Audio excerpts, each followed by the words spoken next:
கலையாத கல்வியும் குறையாத வயதும்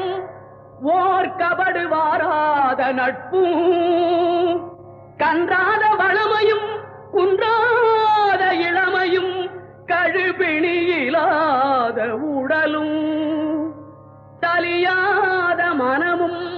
அன்பு அகலாத மனைவியும் தவறாத சந்தானமும் தாழாத கீர்த்தியும் மாறாத வார்த்தையும் தடைகள் வாராத கொடையும்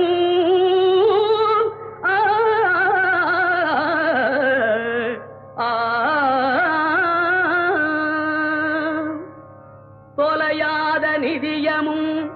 கோணாத கோலும் ஒரு துன்பமில்லாத வாழ்வும் குய்யனின் பாதத்தில் அன்பும்